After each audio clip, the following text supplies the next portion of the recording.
Welcome back to a brand new video. Today we're going to look at my current home studio and how you can get a look on YouTube just like this from your home in 2020.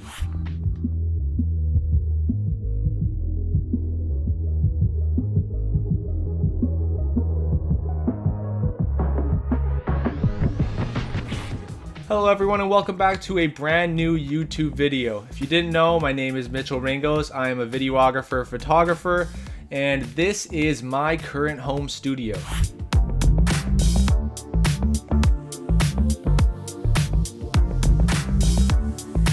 Now before we start the video, make sure to subscribe to this channel. It would mean the world to me, and we're getting a lot of views on our videos but not enough subscribers. So click that subscribe button, please, and join the family that I'm trying to grow here. Now this might look a little bit different from my regular setup with the white backdrop, as you can see right here. Usually I film my videos just like this, but we have a brand new studio and I'm gonna tour you around, starting with the background, which I think is maybe the most important part.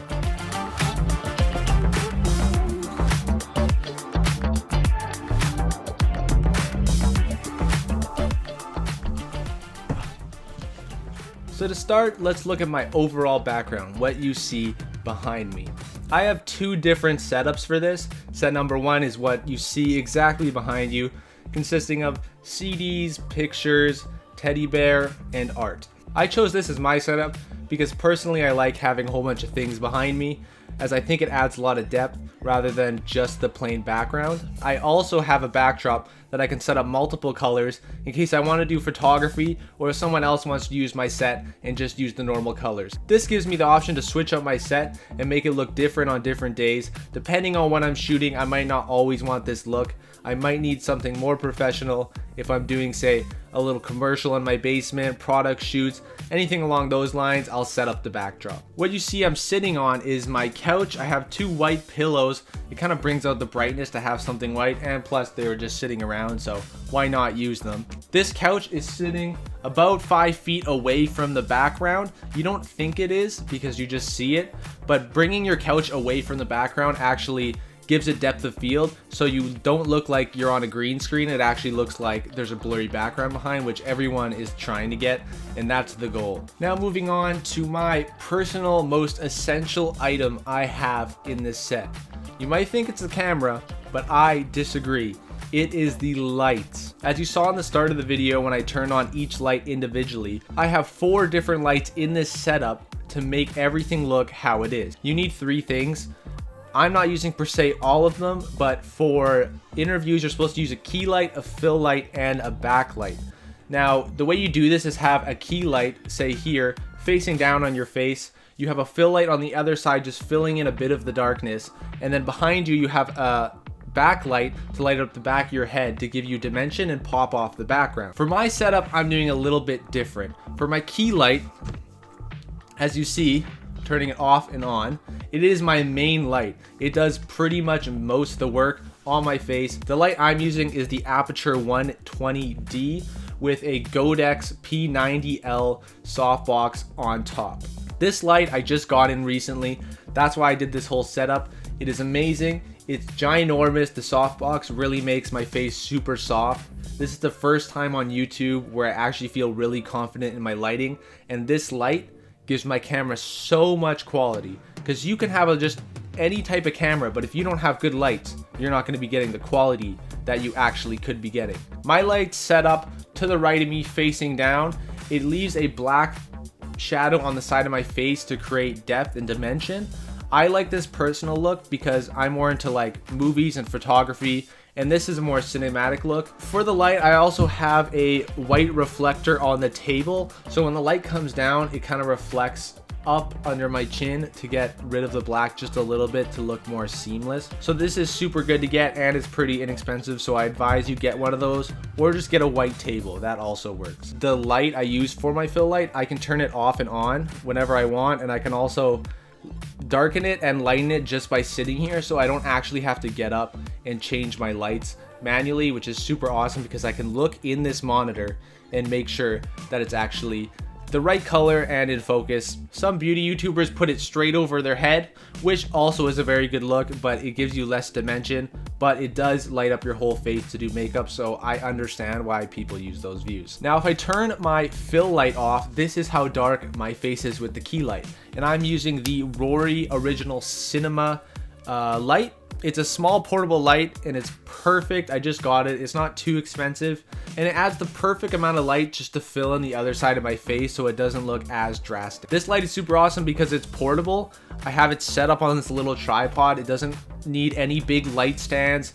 Nothing's really getting in the way. I can just have it close to me. It also runs off AA batteries, so I can just pop in and out new batteries whenever I need for pretty much a low cost. Now the lights you see in the background, they are from Amazon. I'm pretty sure they're just regular incandescent light bulbs, I believe. I'm not 100% sure. Don't judge me. It's been a while since we got these lights. And they also have a softbox that we lost the actual softbox cover for, so it's just the box. There's not actually a white softener in front of it, which is fine because instead of aiming them at the back of my head for a backlight, I have a window up there that kind of brightens the back of my head. So instead, I pointed them straight at the roof to lighten up my background. The reason I pointed it straight at the roof is because pointing it straight at the walls, which I tried, all those pictures in the background, you could see every single light. So I had to position all these lights in a way that you couldn't see the reflection in the mirror because no one wants to see light bulbs when they're trying to look at your YouTube video. Now, just to start, this is my first studio where I put a lot into it. I set it up as you can see in the background behind. So these background lights are super important because as you see, if I turn them off, this is what it would look like, which is a look in itself. If I'm filming at night where I want a kind of moodier look, this could be definitely a look that I'd be interested in doing. But for now, we're gonna have the lights on. More light the better. And that's a lot better. So I can pretty much do two styles. I got this inspiration from Peter McKinnon. He has one dark setup and one light setup, so pretty much you can get two looks out of the same exact set. Next up, we're going to talk about what you are hearing right now, which is the audio I am currently using. I use two different types of audios. I have been using my Rode video mic on my camera to record these videos, and it is really good quality. I like using it when I'm vlogging because you can't really bring a huge mic setup with it, and they're relatively inexpensive and a lot of people can afford them, so it's a good option to put on your camera. What I switched to when I set up this is a Blue Yeti mic. I've had this for a very long time, I think about 4 years, and I used to use this for my gaming channel, but I haven't really used it since. So I set it up down here and this gave me a super upgrade on my audio. So instead of sitting like 5 feet away from my Rode mic, I now have my Blue Yeti right next to me so I can get crisp audio in the video. And on Premiere, it's super easy to sync up the audio anyway, so it's not much of a difference. I'm running the Blue Yeti mic through my MacBook on Audition to record these. It comes with Premiere Pro and the Creative Cloud apps, which I own. So this is a super easy way to record your audio. You hop in, plug in the USB mic, and then just start recording. Super easy to use. Anyone can do it. If you don't know how, just look up a little tutorial and it would take you like 5 minutes to learn how to do it. And it's a huge upgrade to your videos. I do plan on upgrading my microphone when I do move down to Toronto and do a whole new setup.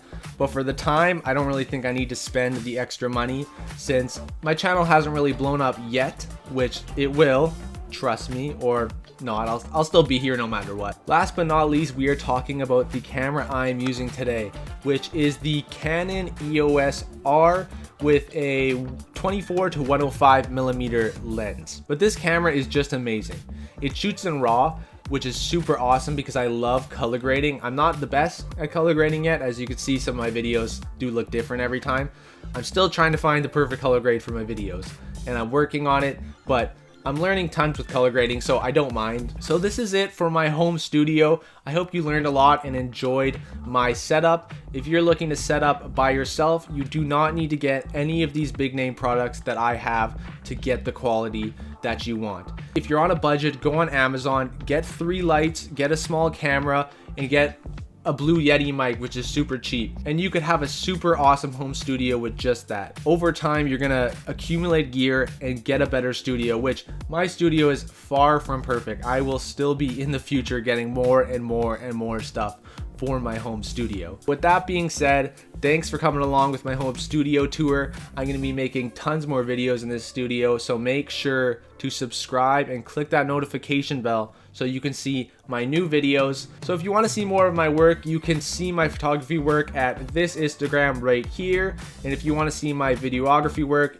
this is my Instagram for that. Also, if you want to see more of my professional work, this is my website linked here. So make sure you go check it out. With that being said, stay positive, keep creating, and until next time, peace.